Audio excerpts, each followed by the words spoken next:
Hello, it's Deborah from the attic, and today I'm back in the original attic. This is where it all started. So I'm in the attic down a little country lane where we have our little English cottage, and I'm back here from France for a few weeks to see friends and family over the festive period.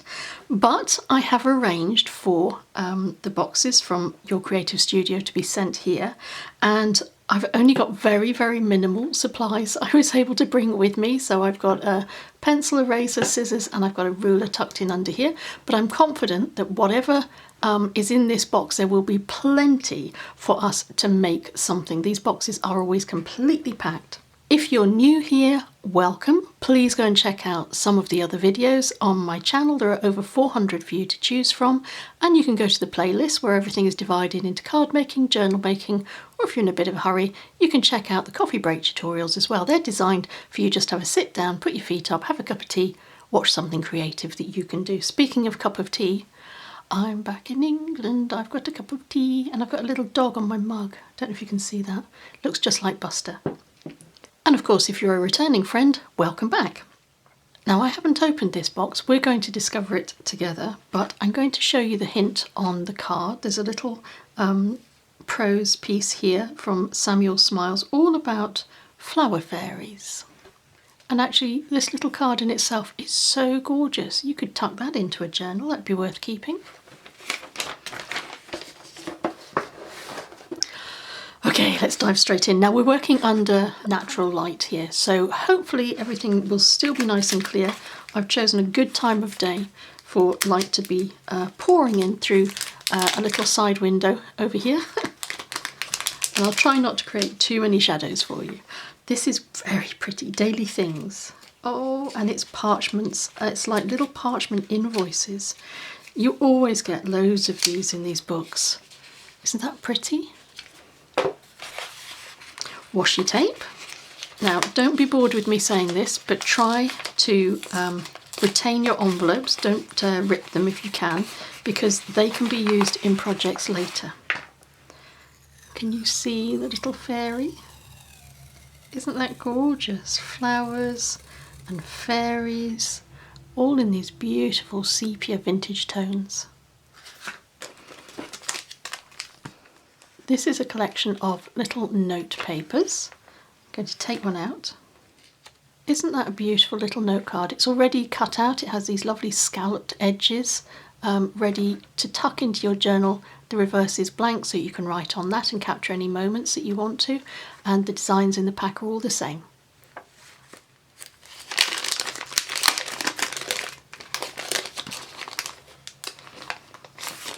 This is a little notepad. Let me do a quick flip through for you. Oh, it's so cute. It's so sweet. And there are different designs, 2 different designs in there. They're both gorgeous. So lovely.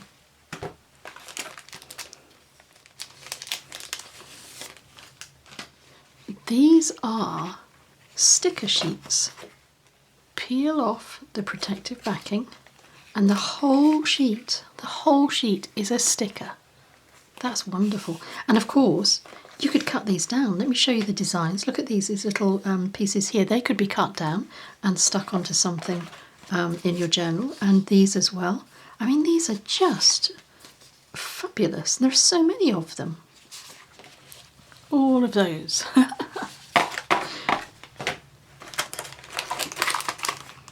So this says vintage on it, and there's no further clue other than these images on the back might tell us what we have inside the little box. Oh wow.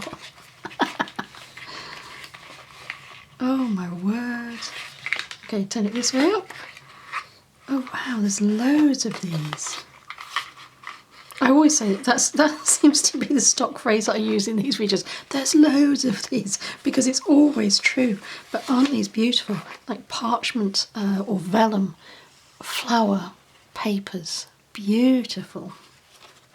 They're just glorious. I love using vellum. If you've seen any of my previous videos, you will know how much I love using vellum. So much so that I've done many tutorials showing you how to print your own.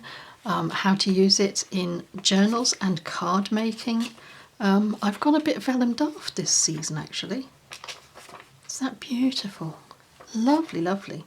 And then, as if that wasn't enough, there are a handful, this big handful of other stickers as well. And these are in the same sort of vellum style paper.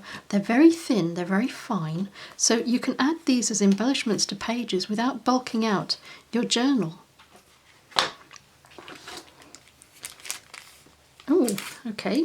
This looks like maybe a set of tickets. Yes, it is. These long tickets. Aren't they clever?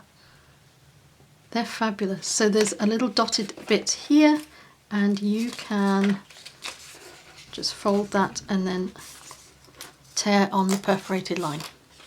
Moving on. Okay, trying to be careful and preserve my envelopes, as always. Cling stamp. The stamps are always really good, actually. Oh gosh, it's already mounted. Oh, that's fabulous. Oh. That is a really sweet little image. I hope you can see it. There's a little fairy tucked in the middle of this flower all around him. That's such a fine little image, so delicate. There's another cling stamp in here. This one we mount for ourselves, and again it's a gorgeous little flower fairy. There are two little fairies on a branch with some foliage on it. And this also is mounted. This is fabulous, actually. That's gorgeous. There's a little girl fairy sitting in amongst some foliage and some branches. And the fact that these are already mounted is really, really good. They always look so nice on a shelf if you have a collection of these wood-mounted stamps. And then there's a lovely little sticker sheet with fairies on it in these beautiful colours. And finally, we have 5 beautiful 6x6 square pages. They're blank on the reverse. I quite like it when pages are blank on the reverse, because then I don't have a debate with myself about which side I want to use. So we'll be making something with these, using these items in the box. So join me in a moment or two when I reveal what I've made. Let me show you how beautifully the stamps have stamped out. I've used VersaFine Onyx Black ink to stamp all of these out, and this is the cling stamp on one of my blocks, and I've got the 2 wooden ones here. And I hope you can see all of the detail that's captured in the stamping. It's quite extraordinary when you get something that is quite as detailed as this. You always expect to lose a bit of it, but with these stamps, they come out absolutely beautifully, and they're so delicate. And it would be a lovely thing actually to take some coloured pencils and just add a tiny little spot of colour to these inked images before you use them on your projects. So I've decided I'm going to make a tag, and these are the elements of my tag. I've taken one of the pieces of 6x6 square paper, and I've ripped it into the shape of a tag. Oh, here's my ruler as a guide to just rip the page away, and it gives you these really lovely edges. Next, I've taken one of the pieces of parchment paper, and I've actually cut out these sort of red floral images because I think they match rather nicely with the colour of the paper that I'm using here. I've also cut a piece of white card to stick on the reverse of this image. It's just to help to give it a tiny little white frame around the edge, and that will help it pop from the design. I'm going to cheat this into being a sort of a tag by using one of the stickers that has the really nice little hole in the top of it. So what I'm going to do is I'm going to cut this down,